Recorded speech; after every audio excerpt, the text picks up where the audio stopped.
Welcome students. तो आज हम चैप्टर नंबर 16 में आगे प्रोसीड करेंगे। ये चैप्टर नंबर 16 है हमारा स्ट्रेट लाइन, क्लास 11 आईएससी का चैप्टर नंबर 16 स्ट्रेट लाइन है ये। ओके, तो इसमें हम क्वेश्चन आपको करा चुके थे, क्वेश्चन नंबर 10 तक कंप्लीट। क्वेश्चन नंबर 10 हमने किया था। आज इसमें क्वेश्चन नंबर 11 से देखने वाले हैं। देखो क्वेश्चन नंबर 11 में क्या बोल रहा है।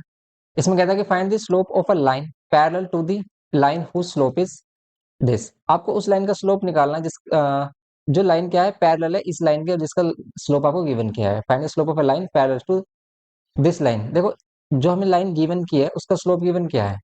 इसी लाइन के पैरेलल आपको एक लाइन है जिसका स्लोप आपको फाइंड करना है। तो आपको पता है कि पैरेलल लाइन का स्लोप क्या होता है, इक्वल। तो इसीलिए जो हमें स्लोप फाइंड करना है वो उसका स्लोप भी हमारा सेम रहेगा, क्योंकि m1 इजिकल्स टू m2 होता है पैरेलल लाइन के केस में। इसीलिए सभी के आंसर सेम आएंगे। ओके, m1, अगर ये m1 है मीन्स ये फर्स्ट लाइन का स्लोप है, तो m2 भी हमारा यही होगा, स्लोप हमारा ये रहेगा सेम। ये आपको पता है क्लास 10th में किया हमने। 12th में find the slope of a line parallel to the line which passes through the each pair of the following point. Means आपको उस लाइन का स्लोप फाइंड करना है जो हमारी लाइन इन दोनों पॉइंट से पास करती है, उसी के पैरेलल लाइन का स्लोप। तो देखो जो इन दोनों पॉइंट से पास कर रही है लाइन, उस लाइन का जो स्लोप होगा वही पैरेलल लाइन का स्लोप होगा। तो मीन्स आपको क्या करना है, सिंपल इन दोनों पॉइंट से पास होने वाले स्लोप को फाइंड करना है।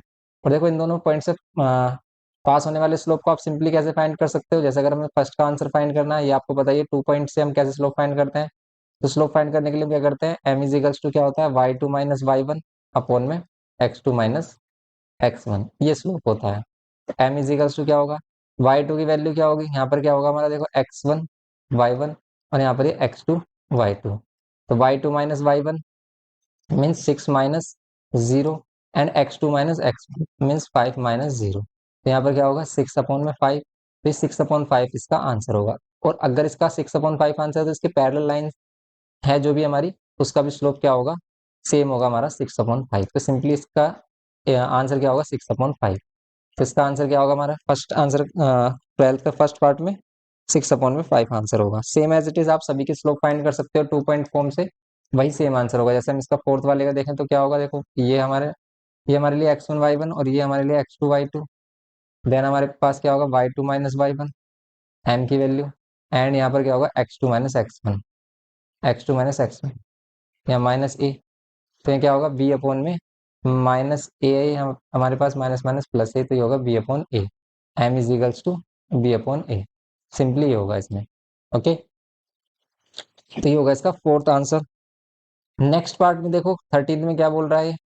तो यहाँ पर 13 जो क्वेश्चन है हमारा, इसमें क्या कहता है, इसमें हमारे पास कि find the slope of a line perpendicular to the given line. और परपेंडिकुलर लाइंस में क्या रिलेशन होता है, क्लास 10 में ये भी किया था हमने।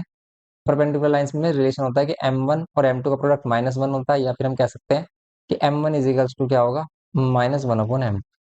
तो अगर आपको परपेंडिकुलर लाइन का स्लोप करना है तो आपको क्या करना है, इसी स्लोप को रेसिप्रोकल करना है विद नेगेटिव साइन, या फिर आप इस टाइप से कह सकते हैं -1 अपॉन m2। अगर हम इसको m2 ले रहे हैं और जो हमें स्लोप फाइंड करना वो हमारा m1 है, या फिर आप इसको m2 ले लो और इसको m1 ले लो, कोई प्रॉब्लम नहीं है। तो यहाँ पर 1/3 को जब हम यहाँ पर डिवाइड करेंगे तो क्या होगा, ये 3 ऊपर जाएगा, ये हो जाएगा -3।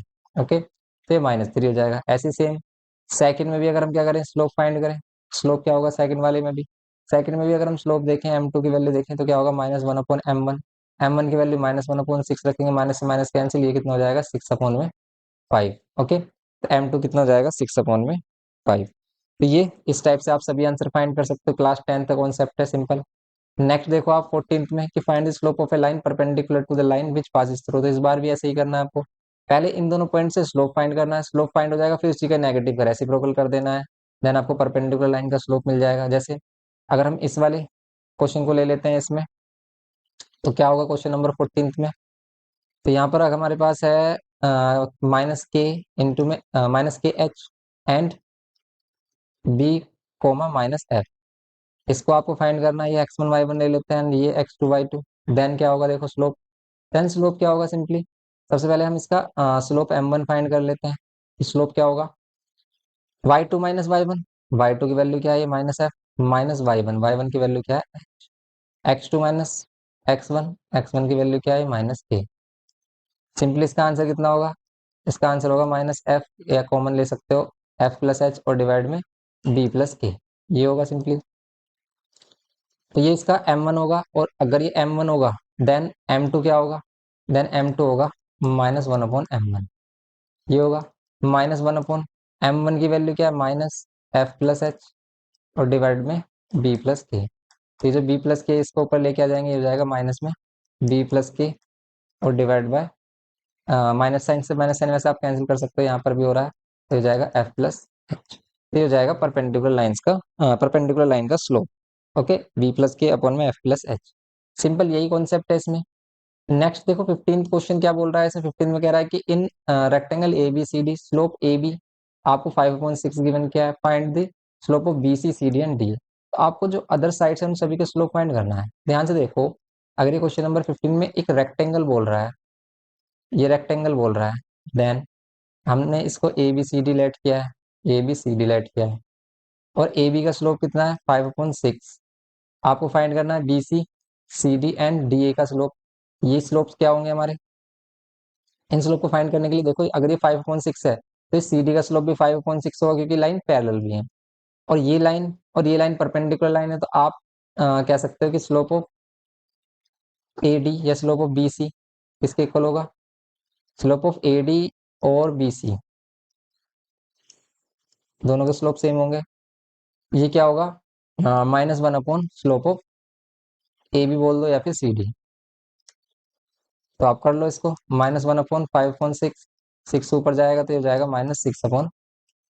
ओके, तो -6/5 ये इसका आंसर हो जाएगा, -6/5 15th वाले का। सिंपल सा क्वेश्चन था ये। ऐसे ही आप देखो सभी के स्लोप बता सकते हो। ये हमारा -6/5 होगा, -6/5 होगा, और ये 5/6 होगा। तो सभी के स्लोप हमारे हो जाएंगे। ये हमारा -6/5। अब अगर आपको इसी सेम ऑर्डर में रखना है तो सेम ऑर्डर में रखो, जैसे बीसी को क्या आ रहा है, -6/5 आ रहा है, फिर सी डी का क्या आ रहा है, सी डी का 5/6, फिर ए डी का -6/5। सिंपली ये हो गया हमारा क्वेश्चन नंबर 15। नेक्स्ट क्वेश्चन देखो आप इसमें, क्वेश्चन नंबर 16 इसमें बोल रहा है in a parallelogram A B C D slope of A B given क्या है, slope of B C given क्या है, state the slope of A D C D, altitude of A D, altitude of C D. Simple है, देखो ये भी 16 question कि अगर ये पैराग्राम गिवन क्या है A B C D, then slope of A B कितना है -2, and slope of B C कितना है, स्लोप ऑफ बी सी कितना है 3/5, and state the slope of A D, A D का स्लोप आपको बताना है कितना होगा, ए डी का स्लोप भी हमारा 3/5 होगा, पैरेलल लाइन से। स्लोप ऑफ सी डी बताना है, स्लोप ऑफ सी डी कितना हो जाएगा हमारा -2 होगा। सिंपली आप बता सकते हो slope of A B equals to slope of C D. And altitude of A D, A D का एल्टीट्यूड देखो, अगर हम ए डी पर एक एल्टीट्यूड ड्रॉ करें और इसका स्लोप फाइंड करें तो क्या होगा, तो स्लोप ऑफ एल्टीट्यूड होगा -1 slope of A D, slope of slope of the altitude, altitude altitude of altitude to A D. ठीक है, एडी पर जो एल्टीट्यूड होगा उसका स्लोप क्या होगा, -1 slope of AD. Slope of AD क्या है 3/5, तो इसका आंसर हो जाएगा -5/3। सिंपल ही है। ऐसे सेम आप सी डी का स्लोप के एल्टीट्यूड का स्लोप फाइंड कर सकते हो। तो सी डी क्या है, ये वाली साइड है, सी डी पर अगर हम एल्टीट्यूड डालें तो कुछ इस टाइप से इस पर एल्टीट्यूड होगा। तो इस एल्टीट्यूड का अगर आपको स्लोप चाहिए तो ये क्या हो जाएगा, इसी का ही रेसिप्रोकल हो जाएगा। तो सी डी के एल्टीट्यूड का स्लोप क्या हो जाएगा, ये हो जाएगा -1/-2, इसका हो जाएगा 1/2। ये हो जाएगा 1/2 आंसर। 16th में कितना होगा हमारा, 1/2 आंसर हो जाएगा, सिंपल। नेक्स्ट देखो आप इसमें 17 बोल रहा थी vertices of a triangle A B C are given, state the slope of the altitude to A B B C and A D. ये भी सेम ऐसे ही है क्वेश्चन कि अगर आपको हाँ क्या गिवन क्या है, ट्रायंगल गिवन क्या है, ट्रायंगल गिवन क्या है, ट्रायंगल है हमारे पास ए बी सी, ए बी सी, और इस पर है एल्टीट्यूड, एल्टीट्यूड इस टाइप से है। ठीक है, एल्टीट्यूड है इस पर ए बी, तो ये हमारे पास D E F, D E F बोल देते हैं हम इसको। और अगर आपको इनका स्लोप चाहिए, आप क्या करो, सिंपल बीसी के स्लोप, बीसी के एल्टीट्यूड का स्लोप चाहिए तो बस आप क्या कर दो, बीसी के स्लोप का रेसिप्रोकल कर दो, सिंपल है। तो ये कह रहा है कि आपको states slope of altitude of A B, तो slope of altitude of A B find करने के लिए क्या करेंगे, slope of altitude of A B, slope of altitude of A B -1/2 slope of C F, ठीक है, slope of C F, C F का slope, sorry, A B पर जो एल्टीट्यूड है वो सी एफ है, या फिर हम ये भी कह सकते हैं स्लोप ऑफ सी एफ, ये सी एफ है। तो इसमें हम क्या करेंगे, ए बी के स्लोप को रेसिप्रोकल करेंगे। अब ए बी का स्लोप हमारे पास होना चाहिए। ए बी का स्लोप फाइंड करने के लिए आपको वर्टिस गिवन किया है 1 1, एंड यहाँ पर कितना गिवन किया है 7,3। तो यहाँ पर अगर हम स्लोप फाइंड करें ए बी का तो कितना हो जाएगा, ए बी का स्लोप होगा हमारा, इसको हम m1 लेट कर लेते हैं, ये होगा y2 minus Y one upon में x2 माइनस एक्स वन, ये -2 अपॉन -6 कैंसिल कर लो, माइनस ये 2 अपॉन 1/3, 2/6 का क्या हो जाएगा 1/3, यहाँ पर सिंपल 1/3, तो 3 ऊपर जाएगा, ये हो जाएगा -3। ओके, ये -3 होगा simply. Same as it is आप सभी एल्टीट्यूड इसमें फाइंड कर सकते हो क्वेश्चन नंबर 17 में। तो 17 में पहले वाले का -3 है, एंड सभी पार्ट्स आपके इसी टाइप से फाइंड होंगे इसमें। अब जो देखो इसमें लास्ट पार्ट क्या है, the line joining this and this is perpendicular to the line joining this and this, find the value of, means दोनों लाइन परपेंडिकुलर है, तो इनके परपेंडिकुलर में स्लोप का रिलेशन क्या होता है कि एक दूसरे के नेगेटिव होते हैं, यहाँ पे दोनों का प्रोडक्ट -1 के इक्वल होता है। तो सिंपली क्वेश्चन नंबर 8, ये सभी 10th क्लास का कॉन्सेप्ट है, तो इसमें कोई प्रॉब्लम नहीं होने वाली आपको, और कोई प्रॉब्लम होती है तो आप कमेंट करके बताइए, फिर इसको नेक्स्ट लेक्चर में डिस्कस करेंगे। -5,7 and 0,2, 0,-2, -5,7 and 0,-2 is perpendicular to this line 1,-3, 1,-3 and 4,x। तो ये एक लाइन है जो इन दोनों पॉइंट से पास हो रही है, एक ये लाइन है जो इन दोनों पॉइंट से पास हो रही है। तो अगर ये लाइन परपेंडिकुलर है तो देन आपको एक्स की वैल्यू बतानी है। अगर ये दोनों लाइन परपेंडिकुलर है, इसका स्लोप हम m1 लेते हैं, इसका m2 लेते हैं, तो आप ये भी कह सकते हो कि m1 इंटू m2 इजिकल्स टू क्या होगा -1, या फिर m1 equals to -1 upon m2, कोई भी रिलेशन ले सकते हैं। m1 की वैल्यू फाइंड करो अगर आप इससे, m1 की वैल्यू कितनी आ रही है देखो, m1 की वैल्यू मिलेगी आपको y2 minus y1 means -2 -7, x2 minus x1, x2 minus of x1, x2 minus x1, यहाँ होगा -9 अपॉन माइनस माइनस +5 थे, -9/5, m2 की वैल्यू, m2 की वैल्यू, m2 की वैल्यू y2 माइनस y1, यहाँ पर y2 minus of -3 and x2 minus x1 equals to क्या होगा -1, यहाँ 9/5 प्रोडक्ट में x प्लस 3, और यहाँ पर 3, 4 -1 3, तो यहाँ पर ये -1, ये होगा सिंपली, कैंसिल कर लो, 3 3 9, -3/5 मल्टीप्लाई में x प्लस 3 इजिकल्स टू -1, कर लो इसको सिंप्लीफाई, तो यहाँ पर -3 x प्लस 3 होगा, -3 इंटू एक्स प्लस 3, और यहाँ पर ये 5 की मल्टीप्लाई होगा -5। ओके, ये होगा -3x, -3 3 9 इजिकल्स टू -5, तो ये होगा -3x इजिकल्स टू में 9 इधर लेके आएंगे, 9 -5, तो यहाँ पर सिंपल x की वैल्यू कितनी होगी, ये -3 इजिकल्स टू कितना आ रहा है 4, और x की वैल्यू क्या मिल जाएगी आपको 4/-3 या -3/4। ओके, ये आ रही है हमारे पास x की वैल्यू, x की वैल्यू आनी चाहिए 3/4, ये आ रही है 4/3।